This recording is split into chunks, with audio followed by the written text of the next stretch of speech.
All right. Welcome back to the Sandcrawler. Daniel and I were just talking. This is going to be a little bit of a soft relaunch. There's a wealth of content of previous podcasts that we've recorded, and we'll put those out there. But this is an opportunity for us to sort of recalibrate. We're going into 2023, or we are in 2023, and really the intent here is for us to, have a little bit of a soft launch, soft reboot in the comic book world and in TVs, magazines. They have new volumes. That's what this is. So we're going to call this Volume 2, but Episode 1.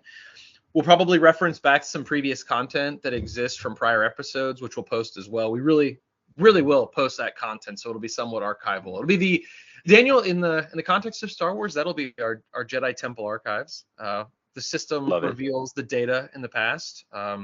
And so if the system says it's not there, it's simply not there, as Master Jocasta would say. But anyways, that's the intent today. We're going to talk just a little bit about what's going on, generally the state of the fandom, but more importantly, kind of what each one of us has been up to as it pertains to Star Wars. A lot has happened, and I'm curious, Daniel, to hear a little bit what you've been working on and looking at. I've actually taken a little bit different of a dive into my Star Wars fandom, and I actually haven't talked to you about it much, so I feel like this would be good fodder for today. But anything else you want to add before we kind of cut right into it? Yeah, I'm looking forward to it. Like you had said, this will be, I think this technically marks maybe like our 23rd or so episode together. So the good news is that we have like the experience of working on a cast and recording together. So we will still make mistakes, but we won't make as many as we would if this was our first one. So I'm looking forward to that. It has probably been maybe a year or so since we last recorded. We got like a pretty good clip going. We had like a pretty good cadence of recording. Life always hits, stuff happens, whatever. So we weren't able to record as often. Where we are right now, Andor season 1 has wrapped. We're post Andor by a couple months.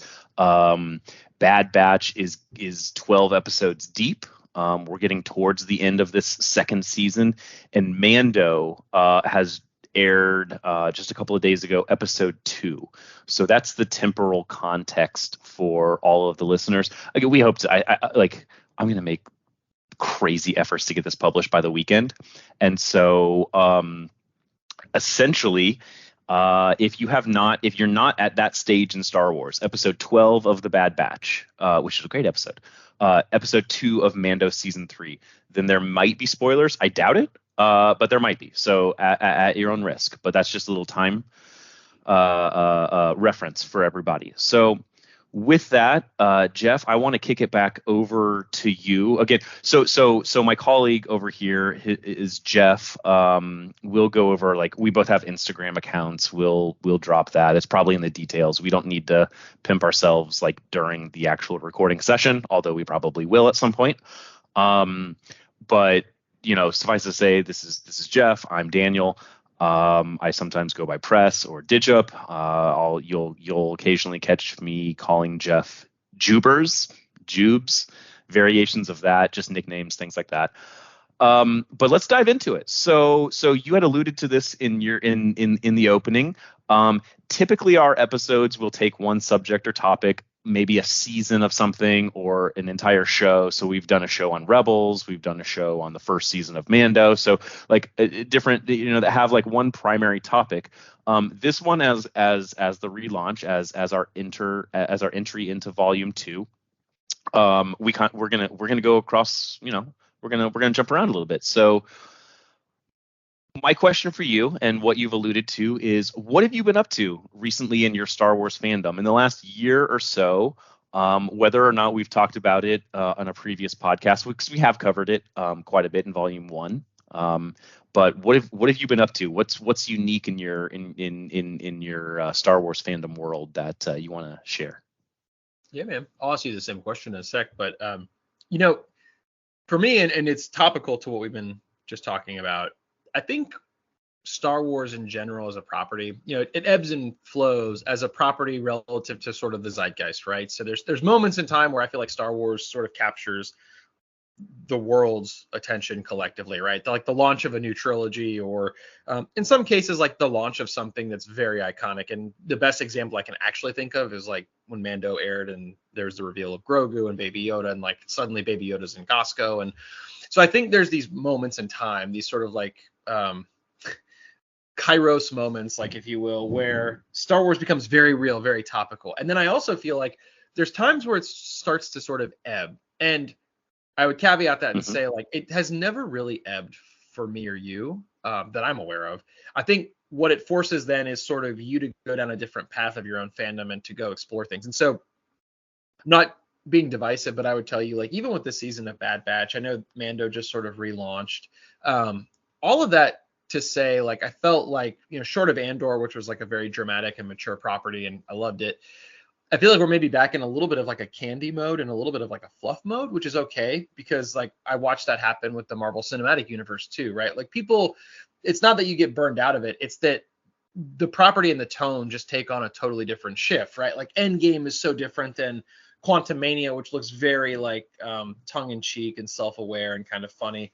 I think with Star Wars too, we might be a little bit into that valley for the time being. But what it's forced for me is to go back and reopen like the archival text, if you will. And so what I mean by that is, I mean, we've talked about it on prior podcasts, but like I would tell you, I felt like even though you and I would be bona fide experts in Star Wars, I still don't really, I don't know if you ever feel this way. Like I always feel like there's things I still don't know anything about, and there's a lot that I still haven't really uncovered. Like just because you and I managed to bore down like 20 feet below the surface relative to like normal people who know Star Wars because they've seen the trilogy, I still feel like there's people like 500 feet down below, right? And they're like, I could ask the question like, who was the assistant gaff on or like best boy for Phantom Menace? And they'd be like, oh, of course, that's like, Doug Jones or something. And you're like, oh my God, like how do people know that?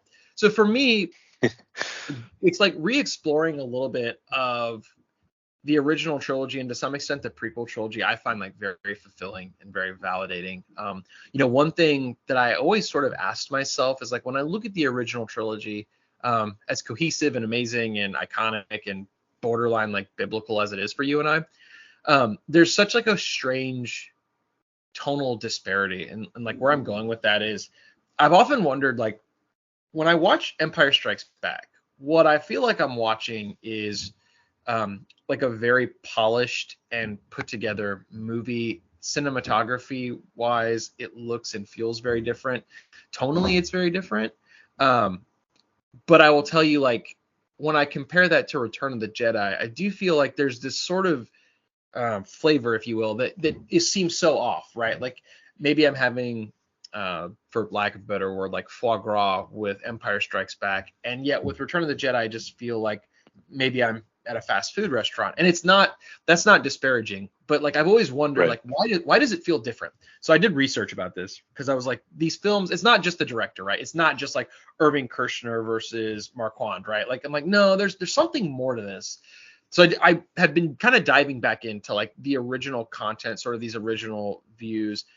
You and I've talked long and hard. Like we're both students of like Rick McCallum and Ralph McQuarrie, some of the original designers, and you get to Yep. kind of unpeel, or rather unfurl or peel back the sort of like essence of Star Wars by looking at like the original designs. Well, like Ralph McQuarrie is a great example. Why does Star Wars look the way it does? Well, like Ralph McQuarrie originally was designing dental equipment and like designing hydraulic equipment, and he was really into like the study of teeth. And then his first job was to basically go do like set work for Boeing. Like when they would do these big setups of a new jetliner, like he would come in and kind of like run point on design and advertising and like the posters. And then when I'm reading this, I'm like, oh my gosh, like that's totally why Star Wars looks the way it is. Like I can see it. Mm-hmm. So in the same vein with like Empire and Return of the Jedi, I was reading that like basically Irving Kershner had a very different philosophy when it came to filmmaking, and it makes sense, right? Like he believed fundamentally that like sweeping shots, for example, are what should take the viewer into a certain place, which is why Empire opens with this really interesting like tracking overhead shot of Hoth, Luke's on the Tauntaun. And if you think about like the lighting alone in Empire, a lot of the visual cues of Empire, which are like very symbolic, like a dumb one, but like Luke's wearing white in A New Hope, and then as he's wearing white and brown at the beginning of Empire, and then after he's hit by the Wampa and after the loss at the Battle of Hoth, he's wearing all brown, and then in Jedi he's wearing black, and it's only until the very end when he's redeemed and redeems his father that the little white strap comes through. And like Kirshner was apparently like very aware of this, very aware of like not just how things looked, but that the film had to be constructed in a way where it wasn't. We've had this talk a lot. Like Empire is in no way for children. In fact, they felt like at the end of Empire, Kirshner went back and was like, this ending is so dark that like 4 months after they finished filming, they go back and film the scene on the medical frigate with Leia and Luke. Like he's like, we need something that's not despondent. And so like I was like, okay, but then why does Return of the Jedi look that way? My old thought was like, well, it's the 80s. They're trying to market it to kids. They put it in Ewok. But it turned out that Kirshner didn't want to do 6. There was a whole back and forth, but like they get Richard Marquand, who's basically like a documentarian, excuse me, and he hasn't really done much. And so his whole belief was like, well, I just like the original Star Wars feel, like it was more fantastical. And so I was reading about how like he basically only kind of believed not in any sort of like true cinematography fashion, like any technique. He was really into like static shots, and like they would set the camera up and they would do a shot and then he would move it, and it was like he believed in this idea that like you're documenting what's happening versus creating like a canvas. And when you watch those movies, you're like, oh yeah, like okay, that kind of makes sense. I mean, again, silly tone stuff set aside, I just found that like really interesting. So to your point, like one of the things I've been really curious about is going back to sort of the lore and the mythology of like how, not like how these things came to be, but like even the fabric of how they were constructed.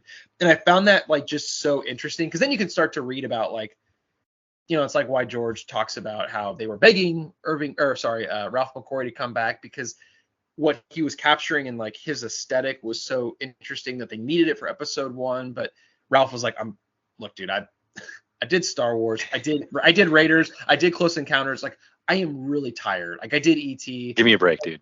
Yeah, they're like, all right, well, like Doug Chiang is like really good. We'll bring him in. So all that to say, like one of the things I've still around to this day.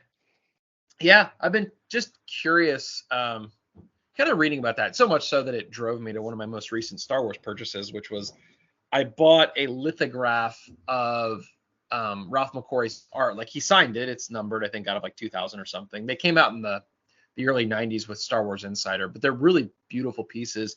This is a shot. The one I've always had this weird affinity for was Luke fighting Vader, like the concept art of that on Bespin. And I've always liked it too, because he's wearing the flight suit, which we know he like doesn't actually wear when he gets to Bespin. Right. Strip that off. Right. But then, like, again, McQuarrie had autographed it, and I thought that was really cool. And then they included a film cell from one of the original Empire movie film reels that was out in the theaters. And I actually got a really cool one. It's like the shot that's an overhead shot of Vader walking out onto the skyhook or skywalk after like Luke's kind of retreated, and like both of the lightsabers are ignited, and it's like a really cool thing. And like, again, memorabilia wise, we're both collectors, but I don't know, man. Like to me, I always feel like I can be learning, especially with like the OT. There's just so much involved in the original trilogy that like you'll just uncover those nuggets, right? And be like, oh, that's like really interesting, And so that's like one of the things. But I mean, what about you? Has your adventure or foray taken you into sort of uncharted territory as well? Yeah. So it's funny that you mention it, and perhaps it's just because we're aligned with kind of like the Star Wars fandom, or call it what you will. But yeah, there are times where, as a longtime fan, you kind of want to dive back into some of the original stuff, even if it's not legend, or even if it's legends and no longer considered to be canon, which is a topic that we've gone over before, and I'm not going to dive deep into it, but suffice it to say that everything is still enjoyable Star Wars content wise, regardless of whether it's canon or not, and we'll leave it at that. So first, to your point on the McQuarrie art, I love it. Like, one of the best purchases I made while on vacation about a year ago was like a $7 deck of playing cards that has McQuarrie concept art on it. And a deck of cards has like 52 cards in it. but there are, or 54 if I guess if you count the Jokers. There are like 54 unique pictures on it. And so they follow certain themes, like the king is always Luke and the queen's always Leia, things like that. But they have the different art. And so I know exactly what you're talking about. Actually, while you were talking about that, that lithograph that you have, I was pulling it up in my deck of cards to look at. So it is a really nice piece. The only problem is that with the cards, the spacing isn't right on them, so you don't get the whole picture as if you were maybe thumbing through a book or anything. To answer your question, I've been diving into a little bit of Legends in the novel arena.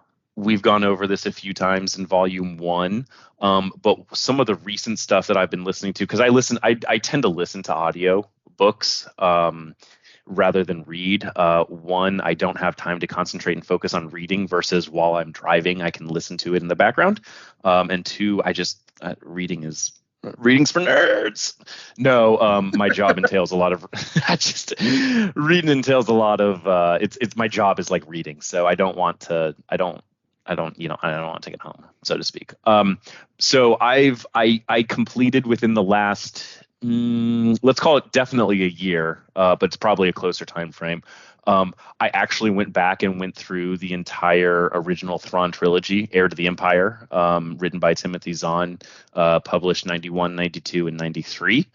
And I listened to all three of those back to back to back.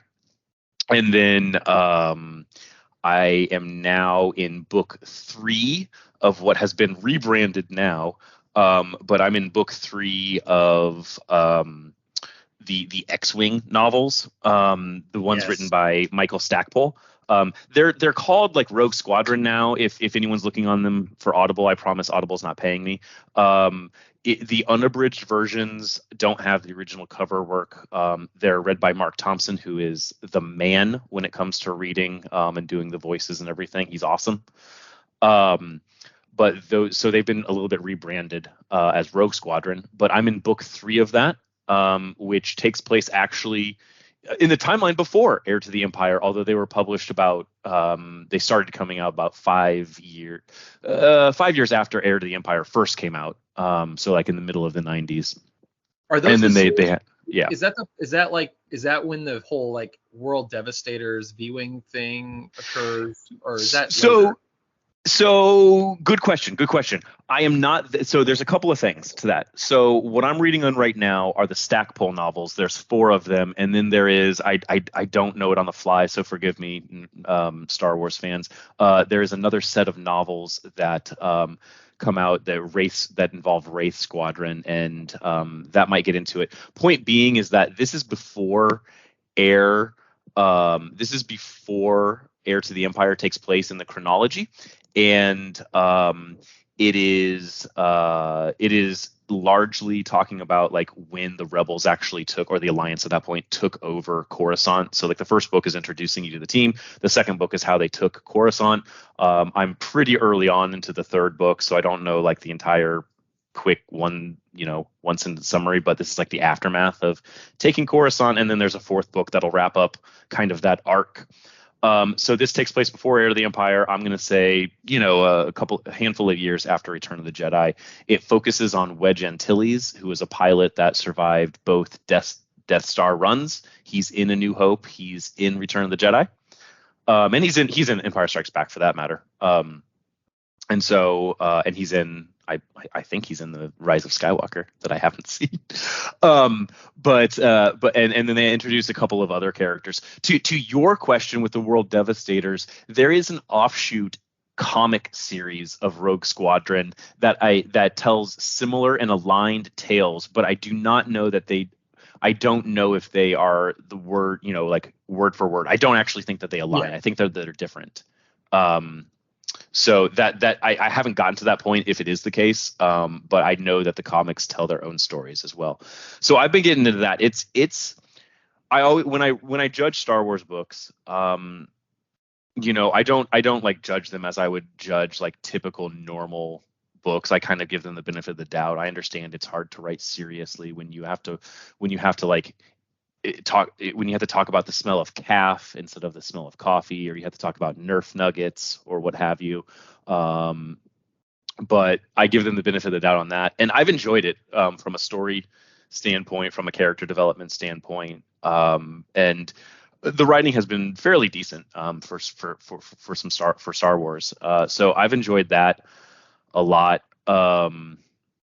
And it's been good. I'm excited to kind of wrap it up and keep the novels going. The one thing that I'll say, and then I'll toss it back to you, is it's so funny when they wrote books. This happened in both the Heir to the Empire trilogy and then so far in Rogue Squadron or X-Wing books. They love, because this keep in mind, early 90s, mid 90s, they love making homages back to the original trilogy, like any chance they get. So they're like, oh, that reminds, like, random conversation, oh, that reminds me of that one time on Hoth. Remember that time on Hoth when the Empire invaded and they shot the walkers came down and they attacked us?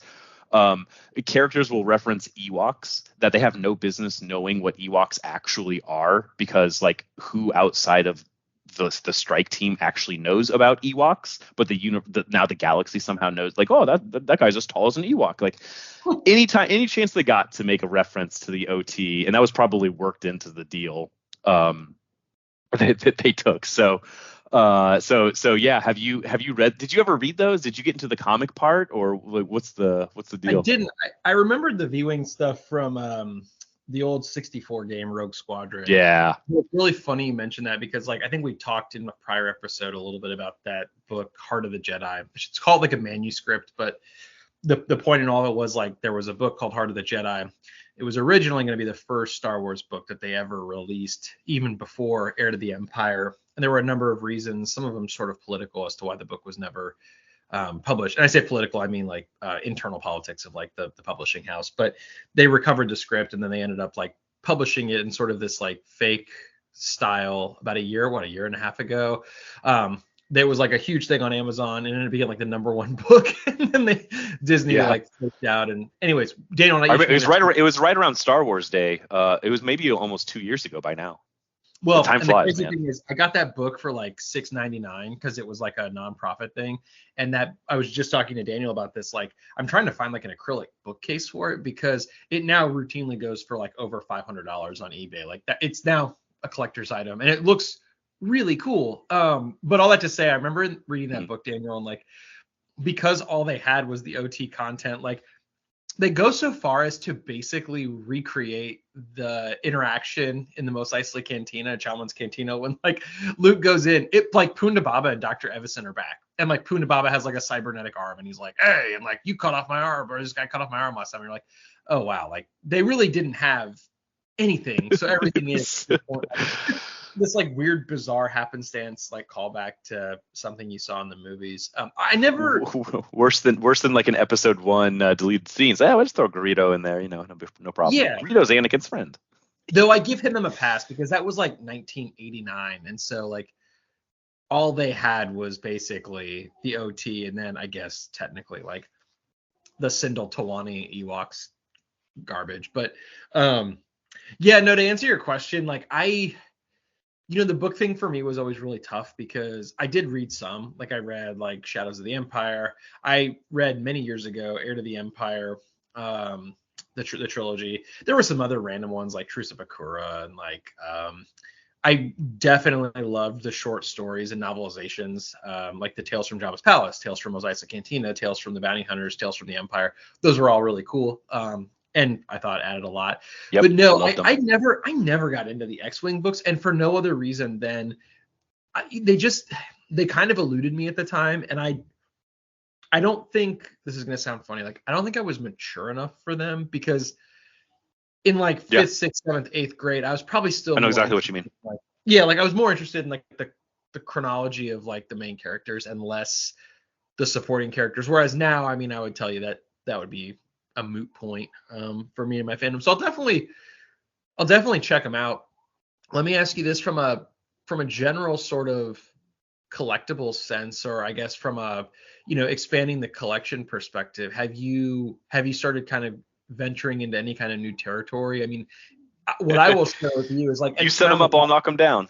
Well, yeah, no, I mean, Well, the reason I asked that is because like at the beginning of the podcast when we were talking about Star Wars going through peaks and valleys, I saw this really funny Instagram post that was like, this is what Star Wars looked like at Target in 1999 and 2000. And it was like floor to ceiling, episode 1 merch, Yeah. everything you can imagine. And then it was like, this is what it looks like now. And there's like a few scattered kind of cheapy $7.99 like extendable lightsabers, some Yup. random like little mini vehicles. I know some of them you've collected, but like it's The barren. walkie-talkies are there. Yeah, exactly. Like the stuff that like nobody is like, you're like, Nobody okay, wants. nobody wants this, and it's kind of dead. So I was just curious, from your perspective, if there's anything you'd recommend or you've just Yeah. been sort of taken in by. Yeah. And volume 1 has toys and collecting, and we'll probably do a part 2 episode on that stuff to do a catch up. One of the things that I've been moving a little bit more in the direction of is hot toys. So the 1/6 scale collectible action figures that you get me into. You tend to cost me a lot of money when you're like, hey, this is pretty cool, and I'm like, just why don't you just charge my credit card immediately, man? Why don't just cut some steps? That's my job. So I've been doing that, and then that's kind of at the expense, figuratively and literally, both money and space at the Black Series. Which, if folks are listening to us and they've been listening, well, I shouldn't say been listening, but if folks are listening to this and they're kind of like in our circle, they know what I'm talking about. But the Black Series is like the Marvel Legends, like the 6-inch tall main. People will take umbrage with that, but like the main line for collecting today. So I've been steering away from that. And I've actually been kind of jumping into the smaller line, the original, the founding line, if you will, of the 375-inch. So I'm going through like a little bit of a crossroads when it comes to collecting and how I want to focus, and I'm starting to lean in your direction of quality over quantity, the army building, save for exceptions for me, which I know you don't have anymore, but like I still want to maintain a pretty healthy original trilogy set of figures. But I don't know what to do with the rest of them. I can't display them. They're not worth the shelf space. I can't really hold on. I don't need them. They take up a lot of space in general. So I've been trying to move towards higher quality pieces like Hot Toys, and so I've been enjoying that. It keeps at a pretty good pace. There's some figures I want released that they don't have yet.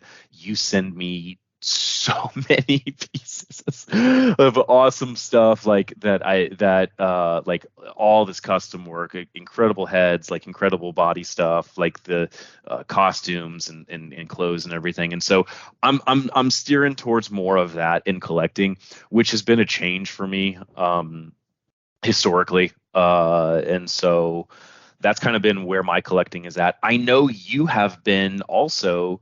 Mine has kind of been like a shift within a sub genre of collecting, in that I moved from one toy line to another. You've made a little bit more of, I won't call it a full sea change, but you dove into an area that's like outside of how we've been collecting Star Wars recently. So why don't you jump into what you've been doing recently with Star Wars? Yeah, man. I mean, for the people that listen and that know us and have probably been to my home, and obviously some of my close friends, and if you follow me on Instagram at Dr. Weapon X, that's not a plug, it just provides context. Daniel and I both really collected a series of action figures like that you described, I thought very aptly, as mainline, and that's cool. And I love that stuff. I'm in no way disparaging it, because it serves a purpose and it's fun. I think for me, though, it's interesting because I've kind of come full circle. Like action figures, for example, were like one of the things that brought me into Star Wars. That toys for most people, as it pertained to Star Wars, was like a gateway. It's that or books. And what I found actually is like, as I've kind of packed away 99% of all of those figurines and like really had one of my spare bedrooms in the basement look like, I use this term and I don't mean to sound arrogant, but like I've tried to go for almost a gallery look, like really into lighting. I only display like the pieces I really like. I will invest in pieces, and that's a key word. Like I invest in stuff that well, I have no intention of selling it. Like, I want it to be either really unique or like something that's really special. And whether that's like having customizers like flock and build me like a 1/6 scale replica of a Tauntaun that actually looks like it could have been used by ILM, like that's something interesting to me. I just mentioned earlier, like the collection of the Ralph McQuarrie litho, or the Ralph McQuarrie coffee table books. I mean, I had looked at those on Amazon for the longest time. They were originally retailing for like $400. And I think there was like one day that Amazon must Yeah. have targeted Yeah. just you and I and like 6 other people and been like, lightning deal of the day. This is $160. I was like, done. Like I bought them, and I've really enjoyed going through sort of that Bible of all of the original sketchwork and the designs. And then most recently, this is kind of random, but there was a series of cards that we talked about. I think it's about 1995, that play a huge role in the Star Wars lore. It was a company called Decipher. I've mentioned them before. Two guys who were big, like, sort of card fans, basically got the green light from Lucasfilm to go create like a customizable card game. This was like when Magic the Gathering was like at its peak. And so the idea was really like, how do we go create a Star Wars card game? And the story goes basically like Lucasfilm was awesome, met with these two guys, like George Lucas even met them. Steve Sansweet met with them, and they're like, tell you what, like, we're going to give you not only the original film cells and let you like take high res images. This is like 1993, 1994 when they're producing it. We're also going to like let you just have full access to the library. So like all of the props, all of the original stuff that was at Skywalker Ranch, they had access to. And they created this card game. And the reason I mentioned that is that they went through and basically were responsible for assigning a name and a biography and a background to like every prop and every background character, extra background alien. Like, they were the guys that got to name that.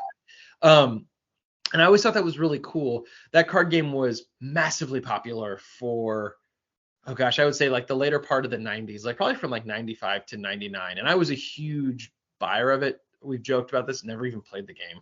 I've looked back now at 38 and I'm like I read the instructions the other day. I'm like, I still don't really understand this, but it's really kind of cool. hard, guys. Kind of Yeah, hard. no, it turns out like, and you could Google, for example, like the card game, and you'll find these really funny articles from like the Slates or the Polygons or Kotakus or whatever, like the sort of Nerdist even, where people talk about that card game and how like insular it was, but it was insular in that it was like really complicated and only a few people played it, but like popular in that it was sort of satisfied the collector niche. Anyways, the game went out of print in 2000, like shortly after episode 1. There turned out one of the guys was like embezzling money from his brother, and they lost the license, and that was it.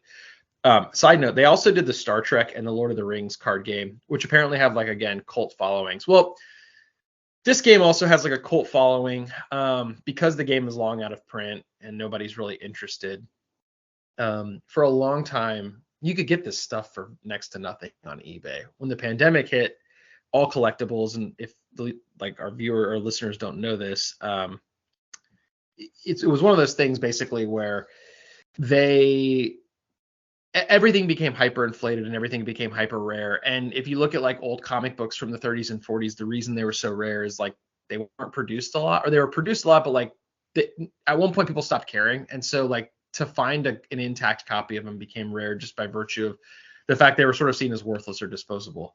So I've been recollecting collectibles before they were collectible. Any number of stories, like even the first baseball cards were like inserts for cigarettes. So that's why they're so rare, is because like who cares? You throw it away. Pack of cigarettes. Well, and so again, like I was more interested in collecting some of that. A lot of it's graded, which is kind of cool. Some of the cards are very valuable, and admittedly, I've spent a decent amount of money on them. But I think, there's a terrible, terrible movie. Oh, it's so bad. It stars Christian Bale and Taye Diggs and Sean Bean and the guy that played Robert the Bruce in Braveheart. But it's called like Equilibrium, and it's like this weird, stupid dystopian movie from, it's like my favorite movie.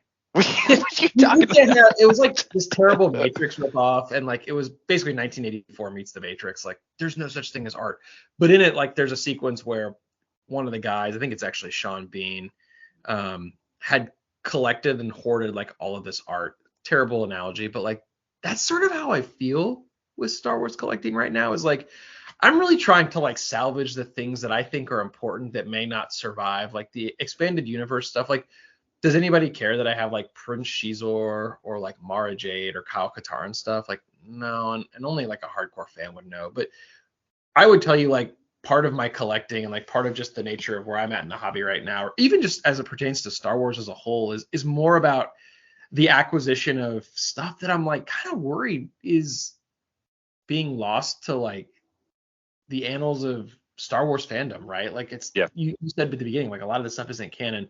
But all that to say, like very strange. It's a very strange time. But I have found an immense amount of satisfaction getting like these slabs. I'm kind of learning the card market as far as like submitting to graders and getting them back and like the whole process that's involved there.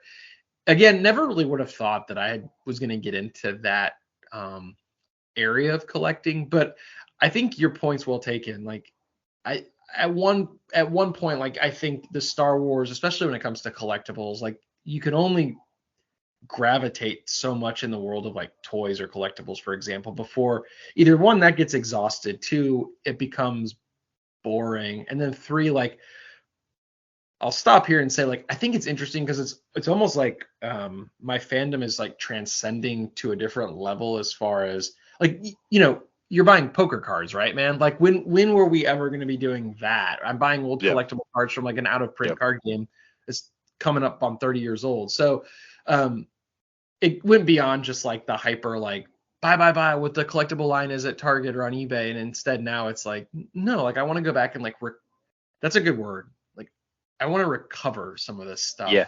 stuff. And for no other reason than my own, right? Like I can't even tell you, like hardly any of our friends like even come down and look at that room. My kids may be the only people, and like I post stuff on Instagram, but it's really more for me as like a Mm-hmm. um like a hermit, right? Of like Star Wars. Like I don't want that stuff to be lost. I don't know if you feel that way or not, but No. I do. I know exactly what you're talking about. So first of all, the older I get, um, God, man, we're 40 is closer than I would have liked for both of us. We're not there yet, but it's coming. But like the older I get, the more I realize that nostalgia hits harder. Like I always think that nostalgia is a if not the driving force, it's a heavy factor, a heavy driving force for like what I enjoy in collecting and having and immersing myself in. So there's like a nostalgia factor, but then you're right. Like, are we not gatekeepers, but keepers of the sacred texts? And um, you heard, like I had already mentioned that I was diving into Heir to the Empire and the X-Wing / Rogue Squadron books. But one of the other things, I've actually bought the paperback. I have the complete volume 1 of Essential Guides to Star Wars that were supposed to be companion. They came out starting in like 96, I think 1996, 1997. And they meant to track with the old Bantam books and the novels and dive into some of the characters and everything. And so I have like the species, the characters, just there's a whole bunch of them. We might get into it at some point, and I like having that. And like it's not even something I can display, and it's not something where it's even that terribly impressive to display that knowledge. And so I've been looking at that. The one thing that I think is cool, and the one reason I think it's a huge benefit, is because I have seen, like the novels will say like, oh, this, the Income 65B X-Wing, which is not a good example because we all know what the X-Wing looks like. But they will go into like depth. They'll be like, oh, the Sorosub, like light glider, Carrack system class, yeah, light freighter.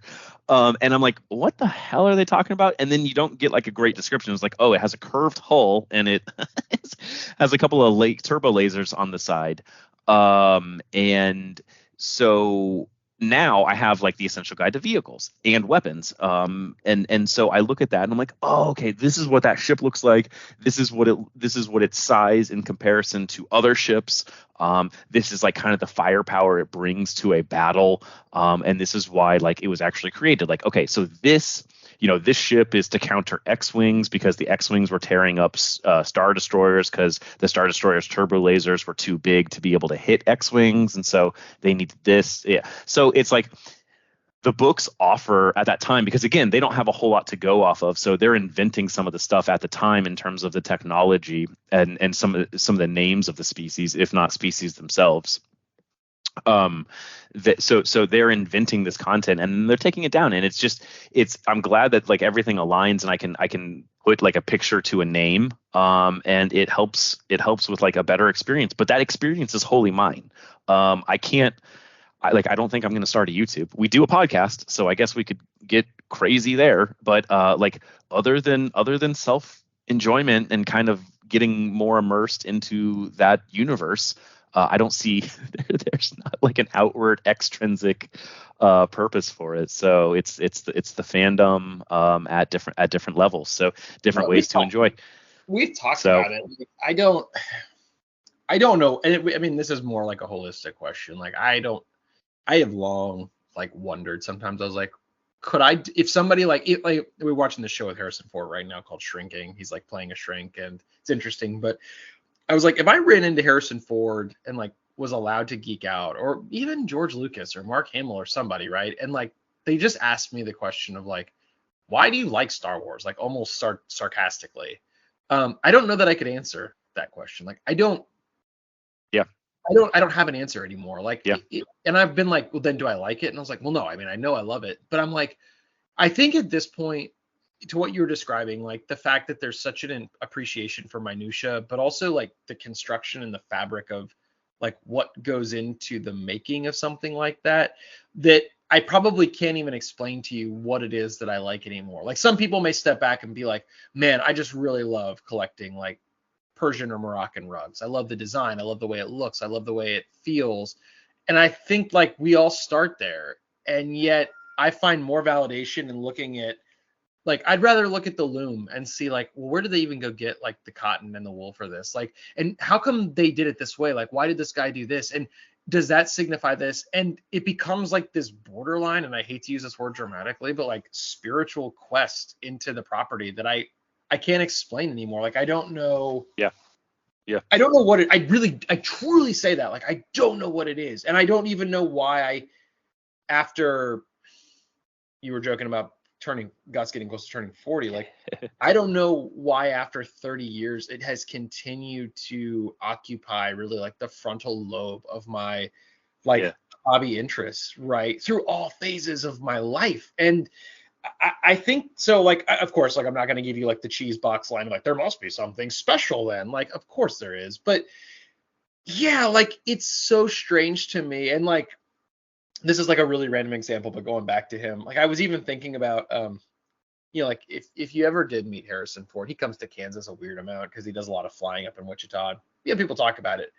And we're like, he hates talking about Star Wars, but like everybody knows that. But then it'd be like really hard to communicate to somebody like him. Like, I don't think you understand though, like your image, your visage, in the room I'm in right now in my basement, your face appears 4 times. Your face literally appears in my home 4 times in this one room.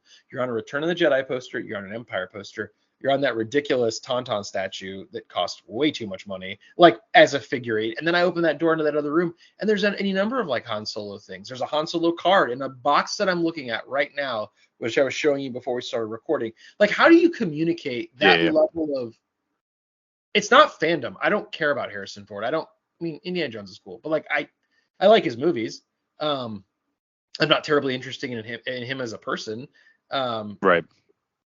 But like, how do you really like explain that away? Like, what is that? And I don't know if you've ever wrestled with that, but it's so strange to me, right? Like, what I have to leave myself with is, or where I leave it off at is, Star Wars makes my tail wag, man.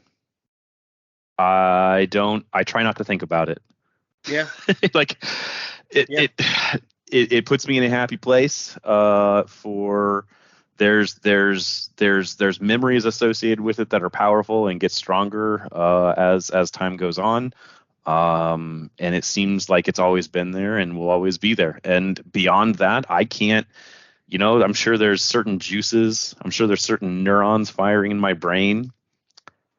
I don't care, to be quite honest. Like it is what it is, and I think I think looking at the factory rather than the product is an interesting take, and I think part of that's because while Star Wars is ever growing, there is a segment of Star Wars that we both love, and it's not the only segment of Star Wars we love. We're not, whatever.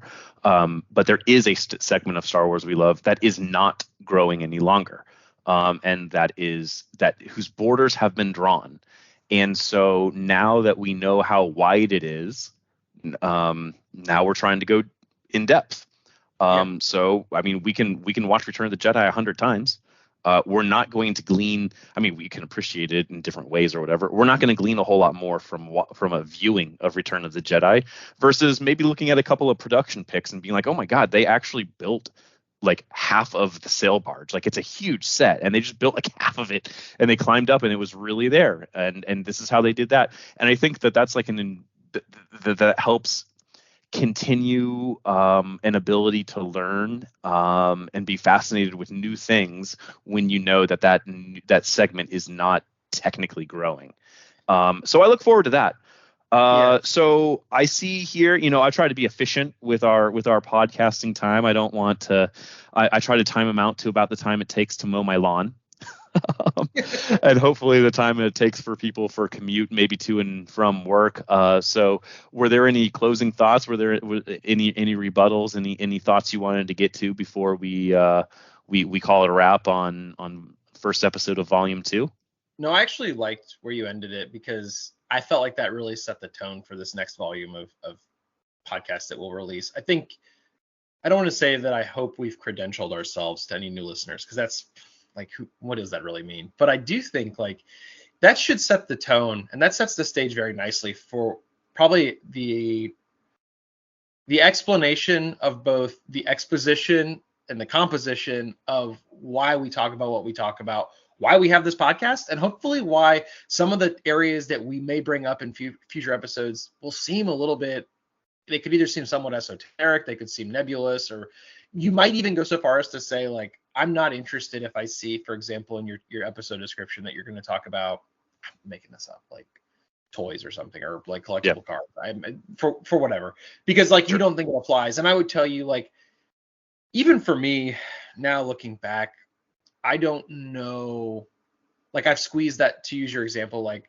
maybe said another way, like I've squeezed that sponge so many times that like I have been forced by virtue of sort of how finite the OT and the PTR, that like I'm gonna have to look at different aspects of it, because again, we can set this up for a later episode.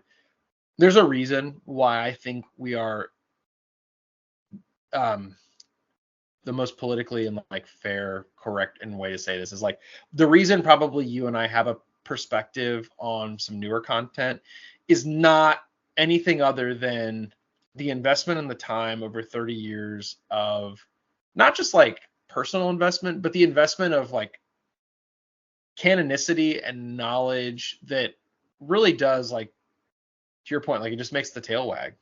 And it's like why we love the property. And so again, I think where you landed it was nice. I didn't mean to like just continue to ride your coattails and expound any further, but I liked it. I mean, I really did. No, I mean, look, man, that's the brutal freaking reality of our fandom. And a lot of people in our friendship circle, or our wives, or our children, probably, well, our children may or may not be aware of this, but like they know that and they'll see it. And yeah, I'm excited. If they don't know now, I've got some news for them.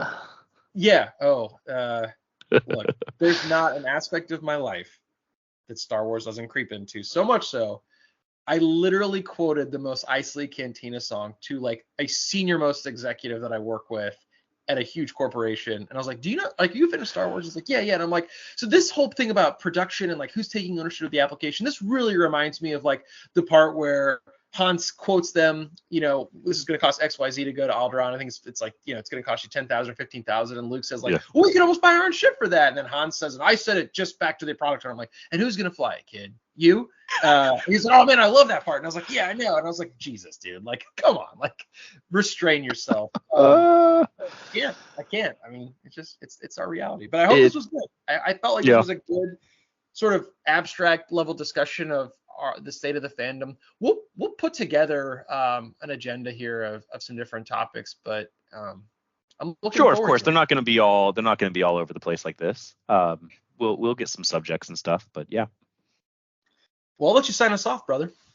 All right. Well, welcome aboard for the soft relaunch, Sandcrawler. Thanks for listening this far. We will do giveaways. Giveaways will happen because we will buy your listenership. So that will absolutely happen. But I will say this, my good friend Jeff, may the force be with you. And may the force be with you.